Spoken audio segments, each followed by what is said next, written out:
C'est de la musique malgache. Alors, souvenir lointain, je ne sais plus trop si elle est du nord ou du sud.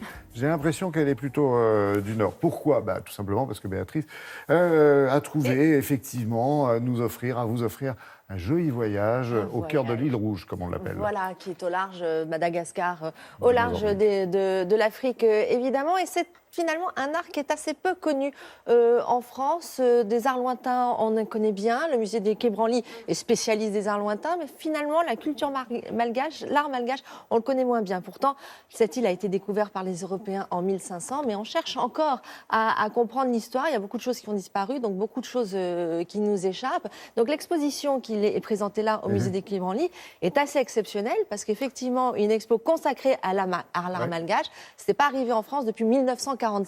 Et la fiche qui est derrière vous illustre bien les facettes de l'art malgache populaire. Exactement. L'art malgache populaire, c'est toujours partagé entre l'art des vivants et l'art des morts. Le royaume des morts est très important dans la culture malgache puisqu'on rend très régulièrement hommage aux défunts. C'est ce que l'on va voir dans l'exposition. Et aussi, il y a beaucoup d'artisanat, donc art, artisanat, parfois la limite est difficile. Art, artisanat, et aujourd'hui encore, notamment l'art du textile, est très présent à Madagascar. Et l'art de la vannerie, évidemment aussi, qui parvient même jusqu'à nous. On en trouve très régulièrement en France. Donc je vous propose tout de suite de rejoindre le musée du Quai Branly, Jacques Chirac, à Paris.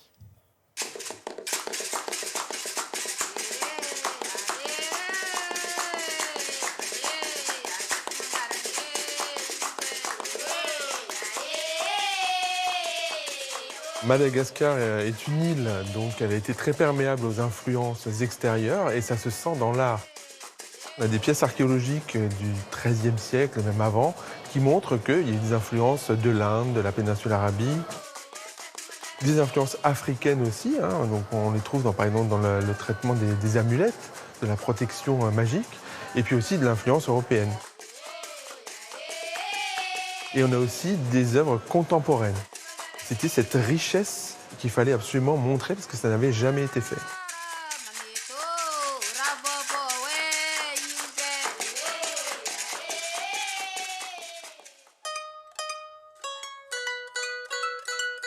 Dans cette exposition, on trouve des objets qui sont des objets du quotidien, qui sont de très beaux objets, parfois très simples, mais très délicats, très beaux à regarder.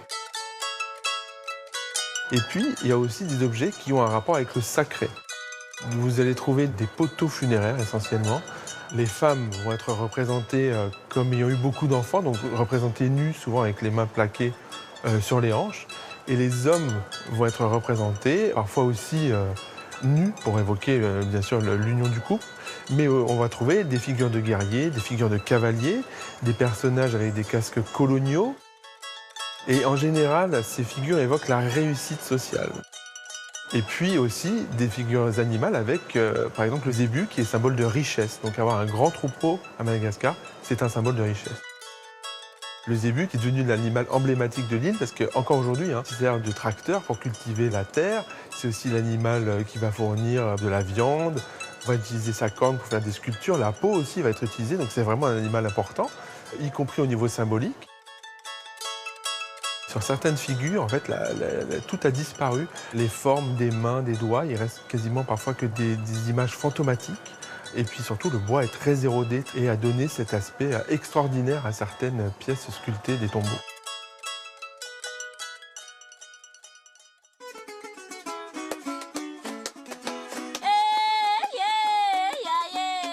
Souvent, on a montré les objets qui sont produits à Madagascar plutôt sous l'aspect ethnographique, anthropologique, sociologique.